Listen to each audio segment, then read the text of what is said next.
মাংসখণ্ড, প্রয়োজনীয় সব আলামত সংগ্রহ, মূল পরিকল্পনাকারী সহ জড়িত সবাইকে চিহ্নিত করার মাধ্যমে এমপি আনোয়ারুল আজিম আনার খুনের তদন্ত প্রায় চূড়ান্ত পর্যায়ে।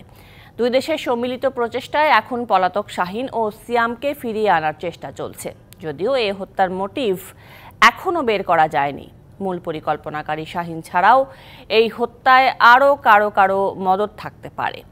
কলকাতা থেকে ফিরে এসব জানিয়েছে গোয়েন্দা দল। ঝিনাইদহ ৪ আসনের সংসদ সদস্য আনোয়ারুল আজিম আনার হত্যার তদন্তে রবিবার কলকাতায় যায় বাংলাদেশের ৩ সদস্যের তদন্ত দল। কলকাতা সঞ্জীভা গার্ডেন্স সহ হত্যার সাথে সম্পৃক্ত সব জায়গায় পরিদর্শন করে তারা। সঞ্জীভা গার্ডেন্সের সেপটিক ট্যাঙ্কে তল্লাশির অনুরোধ জানায় বাংলাদেশের গোয়েন্দা দল। সেই জায়গা থেকেই উদ্ধার হয় মাংসখণ্ড।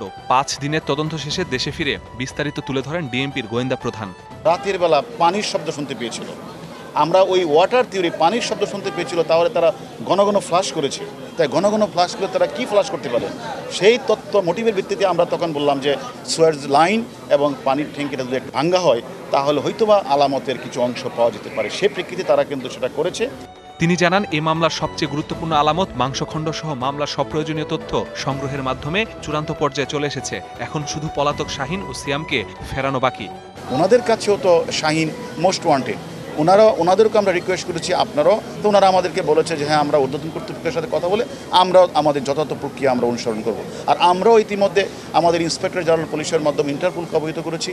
এত কিছুর পরও এখনো আনার হত্যার কারণ বের করতে পারেনি দুদেশের পুলিশ। ব্যবসায়িক এলাকার আধিপত্য, রাজনৈতিক না স্বর্ণ ব্যবসা নিয়ে দ্বন্দ্ব, সব বিষয়ে খতিয়ে দেখা হচ্ছে। তবে এই হত্যায় শাহীন ছাড়াও আরও কারো মদত থাকতে পারে। যারা এই হত্যাকাণ্ড সংঘটিত করেছে, মদতদাতা, মূল ঘাতক থেকে শুরু করে সকল আসামিকে তো মোটা দাগে বাংলাদেশি।